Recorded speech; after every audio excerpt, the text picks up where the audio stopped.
அனைவருக்கும் வணக்கம். நம்முடைய சேனலில் வர வீடியோக்களை தொடர்ந்து லைக் பண்ணி நம்ம சேனலை சப்ஸ்கிரைப் பண்ணி சப்போர்ட் பண்ணுற அனைவருக்கும் மிகப்பெரிய நன்றி.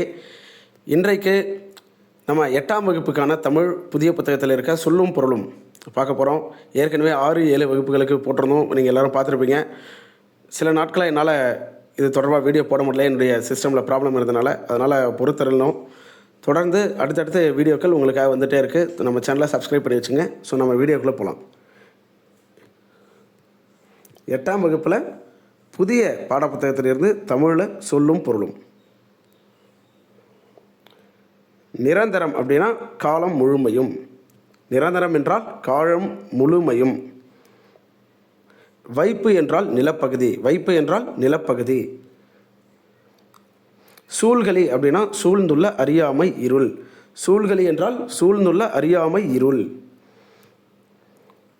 வன்மொழி என்றால் வளம் மிக்க மொழி. வன்மொழி என்றால் வளம் மிக்க மொழி.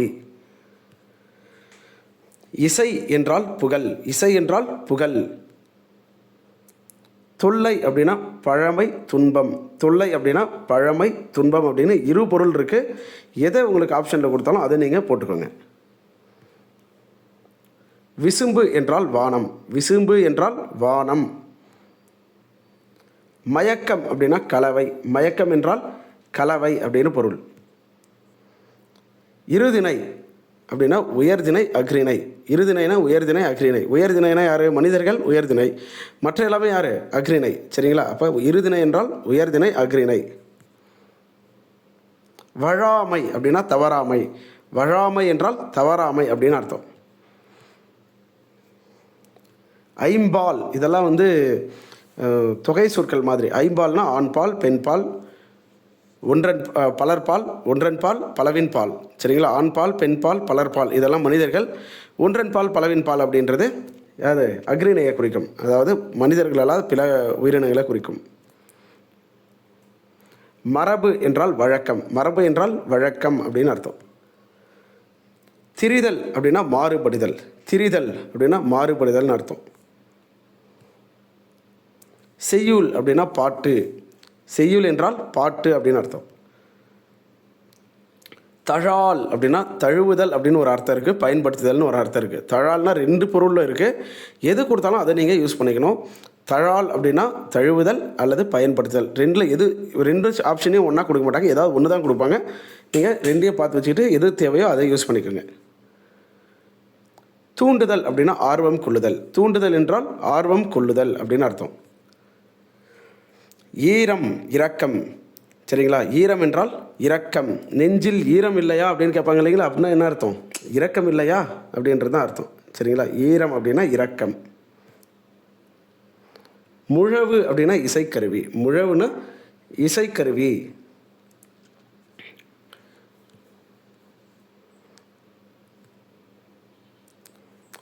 நன்செய் என்றால் நிறைந்த நீர்வளத்தோடு பயிர்கள் விளையும் நிலம். நன்செய் என்றால் நிறைந்த நீர்வளத்தோடு பயிர்கள் விளையும் நிலம்.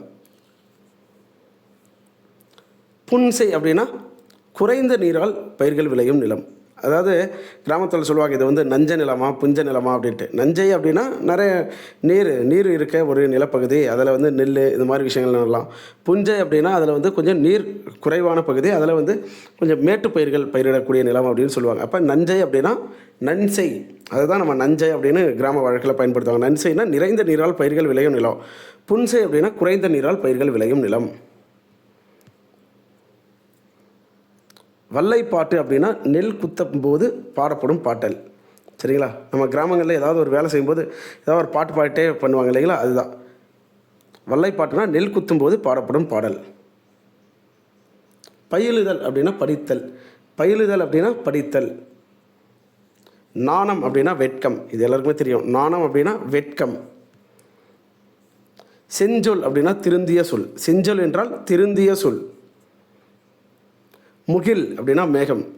நம்ம ஊரில் எல்லாருக்குமே தெரிஞ்சது தான். மேகம் வந்ததுன்னா முகில் கூடியிருக்கு வானத்தில் அப்படின்னு சொல்லுவாங்க. அப்போ முகில் என்றால் மேகம். கெடிகலங்கி அப்படின்னா மிக வருந்தி. கெடிகலங்கி என்றால் மிக வருந்தி. சம்பிரமுடன் என்றால் முறையாக. சம்பிரமுடன் என்றால் முறையாக. சேகரம் அப்படின்னா கூட்டம். சேகரம் அப்படின்னா கூட்டம். சேகரித்து வைக்கிறது அப்படின்றது என்னது? சேர்த்து வைக்கிறது இல்லைங்களா? அதுதான். சேர்க்க சேர்க்க என்ன ஆகும்? கூட்டம் அதிகமாகிட்டே போகும் இல்லையா? அதுதான். காங்கேய நாடு அப்படின்னா கொங்கு மண்டலத்தில் 24 நாடுகளில் ஒன்று. காங்கேய நாடு அப்படின்றது கொங்கு மண்டலம். கொங்கு மண்டலம்ன்றது எது? ஈரோடு, திருப்பூர், கோயம்புத்தூர், இதெல்லாம் கொங்கு மண்டலம். அப்போ அங்கே வந்து 24 நாடுகள் இருந்தாலும் அந்த நாட்டில் ஒன்று தான் இது காங்கேய நாடு அப்படின்னு சொல்லுவாங்க. காங்கேயம் காளைகள் பிரசித்தி பெற்றவை. விண்ணம் அப்படின்னா சேதம். விண்ணம் என்றால் சேதம். வாகு சரியாக. வாகு அப்படின்னா சரியாக. நம்ம ஊரில் நல்லா வாகா விளையாடுறோம்பா இல்லைங்களா? நல்லா வாகா வண்டி ஓட்டுறான் அப்படின்னா சரியாக வண்டி ஓட்டுறான்னு அர்த்தம். காலன் அப்படின்னா யமன். காலன் அப்படின்னா யமன். மெத்த அப்படின்னா மிகவும். மெத்த படித்த மேதை அப்படின்னு சொல்லுவாங்க இல்லைங்களா? அப்போ மிகவும் அதிகமாக படிச்சிருக்காரு அப்படின்றது அர்த்தம். தீர்வன நீங்குபவை. தீர்வன என்றால் நீங்குபவை. உவசமம் அப்படின்னா அடங்கி இருத்தல். உவசமம் அப்படின்னா அடங்கி இருத்தல் அல்லது மறைந்திருத்தல் அப்படின்னு கூட சொல்லலாம். நிழல் இகழும் அப்படின்னா ஒளி பொருந்திய. நிழல் இகழும் அப்படின்னா ஒளி பொருந்திய. பேர்தற்கு அப்படின்னா அகற்றுவதற்கு. பேர்தற்கு என்றால் அகற்றுவதற்கு என்று பொருள். திரியோக மருந்து அப்படின்னா 3 யோக மருந்து. திரியோக மருந்து என்றால் 3 யோக மருந்து.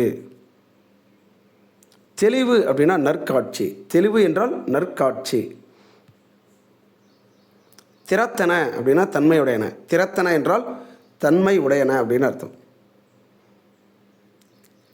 கூற்றவா அப்படின்னா பிரிவுகளாக. கூற்றவா என்றால் பிரிவுகளாக. பூனாய் என்றால் அணிகலன்களை அணிந்தவளே. பூனாய் என்றால் அணிகலன்களை அணிந்தவளே. பிணி அப்படின்னா துன்பம். பிணி என்றால் துன்பம். ஓர்தல் என்றால் நல்லறிவு. ஓர்தல் அப்படின்னா நல் அறிவு. பிறவார் பிறக்க மாட்டார். பிறவார் என்றால் பிறக்க மாட்டார். நித்தம் நித்தம் நாள்தோறும். இது எல்லாருக்குமே தெரிஞ்சதான். நித்தம் நித்தம் அப்படின்னா நாள்தோறும். மட்டு என்றால் அளவு. மட்டு என்றால் அளவு. சுண்ட என்றால் நன்கு. சுண்ட காய்ச்சுதல் அப்படின்னு சொல்லுவாங்க. அப்படின்னா என்ன அர்த்தம்? நல்லா காய்ச்சிறது. குழம்பு நல்லா சுண்டிட்டா டேஸ்ட்டாக இருக்கும் இல்லைங்களா? அதுதான். அப்போ சுண்ட அப்படின்னா நன்கு. வையம் என்றால் உலகம். வையம் என்றால் உலகம். பேணுவாயேல் பாதுகாத்தால். பேணுவாயேல் அப்படின்னா பாதுகாத்தால். திட்டுமுட்டு என்றால் தடுமாற்றம். திட்டுமுட்டு என்றால் தடுமாற்றம். கலன் அப்படின்னா அணிகலன். கலன் என்றால் அணிகலன். முற்ற அப்படின்னா ஒளிர. முற்ற என்றால் ஒளிர. தடம் அப்படின்னா அடையாளம். தடம் என்றால் அடையாளம். கால் தடம் அப்படின்னு சொல்லுவாங்க. அப்போ அது நடந்து போனதுக்கான அந்த அடையாளம் இருக்குது அப்படின்றது தான். அகம்பாவம் செருக்கு. அகம்பாவத்தில் ஆடுறான் பாரு அப்படின்னு சொல்லுவாங்க. அப்போ அப்படின்னா என்ன அர்த்தம்? செருக்கு. அப்போ அகம்பாவம் என்றால் செருக்கு. பண் என்றால் இசை. பண் என்றால் இசை. கனகச்சுனை அப்படின்னா பொன்வண்ண நீர்நிலை. கனகச்சுனை என்றால் பொன்வண்ண நீர்நிலை. மத வேழங்கள் அப்படின்னா மத யானைகள். வேழம் அப்படின்னா யானை இல்லைங்களா? அப்போ மத வேழம் அப்படின்னா மத யானை. முரலும் அப்படின்னா முழங்கும். முரலும் என்றால் முழங்கும். பழவேய் அப்படின்னா மூங்கில். வேய் அப்படின்னா வேங்குழல் அப்படின்னு சொல்லுவாங்க இல்லையா? வேங்குழல் அப்படின்னா மூங்கிலால் ஆன புல்லாங்குழல். அப்போ அதுதான் பழவேய் அப்படின்னா மூங்கில். அளந்தவர் அப்படின்னா வறியவர். அளந்தவர் அப்படின்னா வறியவர் அப்படின்னு அர்த்தம். செராமை அப்படின்னா வெறுக்காமை. செராமை அப்படின்னா வெறுக்காமை. நோன்றல் அப்படின்னா என்னது? பொறுத்தல். நோன்றல் என்றால் பொறுத்தல். போற்றார் அப்படின்னா பகைவர். போற்றார் அப்படின்னா பகைவர். கிளை அப்படின்னா உறவினர். கிளை என்றால் உறவினர். பேதையார் அறிவற்றவர். பேதையார் என்றால் அறிவற்றவர். மறாமை மறவாமை. மறாமைனா மறக்காமல் இருக்கிறது. சரிங்களா? பொறை அப்படின்னா பொறுமை. இது எல்லாருக்குமே தெரிஞ்சதுதான். பொறையிடமைன்னு திருவள்ளுவர் அதிகாரமே எழுதியிருக்கார் இல்லையா? அப்போ பொறை அப்படின்னா பொறுமை. வாரி அப்படின்னா வருவாய். வாரினா வருவாய். எஞ்சாமை அப்படின்னா குறைவின்றி, எஞ்சாமை அப்படின்னா குறைவின்றி. முட்டாது அப்படின்னா தட்டுப்பாடின்றி, முட்டாதுன்னா தட்டுப்பாடின்றி. ஒட்டாது அப்படின்னா வாட்டமின்றி, முட்டாதுன்னா என்ன சொன்னோம், தட்டுப்பாடின்றி. ஒட்டாதுன்னா வாட்டமின்றி. வைகுக் அப்படின்னா தங்குக. இதெல்லாம் பொறுத்துகளை கொடுத்துருவாங்க. பொறுத்துகளை கொடுத்து உங்களை மேட்ச் பண்ண சொன்னாங்கன்னா கவனமாக நம்ம பண்ணணும். கண்டிப்பாக டிஎன்பிஎஸ்சியில் இந்த மாதிரி கேள்விகள் தொடர்ந்து வந்துகிட்டே இருக்கு. ஓதை அப்படின்னா ஓசை, ஓதை என்றால் ஓசை. வெறியி அப்படின்னா அஞ்சு, வெறியினா அஞ்சு. யானர் அப்படின்னா புது வருவாய். இதெல்லாம் டிஎன்பிஎஸ்சியில் கேட்ட கொஸ்டின், கவனமாக பார்த்து வச்சுங்க. யானர் என்றால் புது வருவாய்.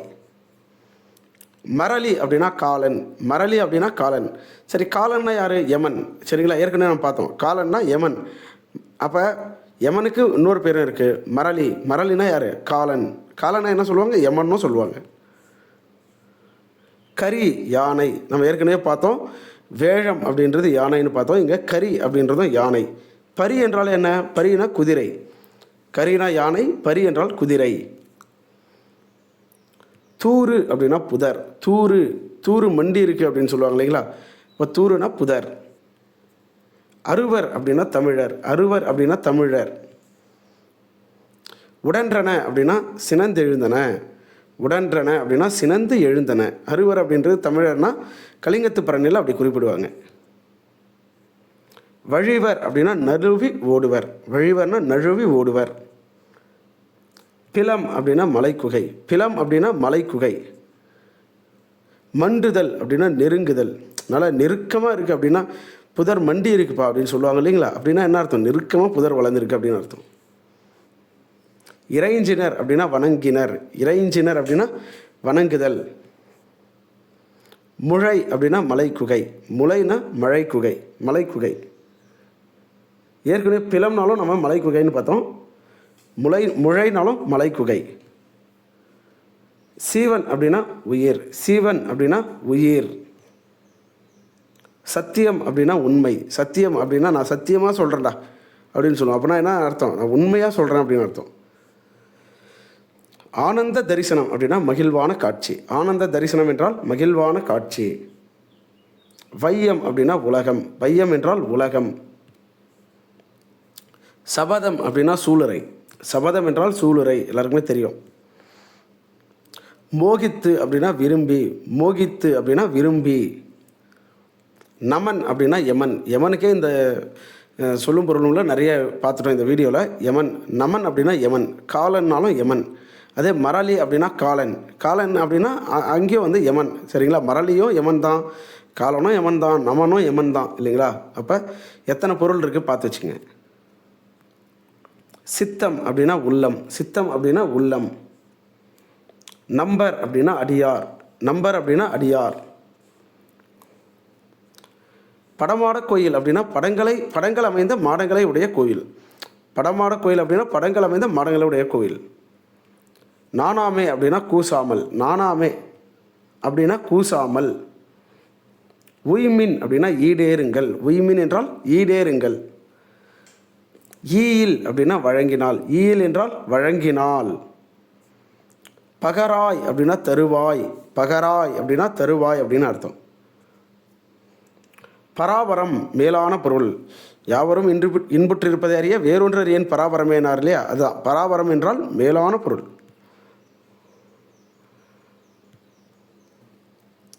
ஆனந்த வெள்ளம் இன்பப்பெருக்கு, ஆனந்த வெள்ளம் என்றால் இன்பப்பெருக்கு. அறுத்தவர் அப்படின்னா நீக்கியவர், அறுத்தவருக்கு அப்படின்னா நீக்கியவருக்கு. நிறை என்றால் மேன்மை, நிறை என்றால் மேன்மை.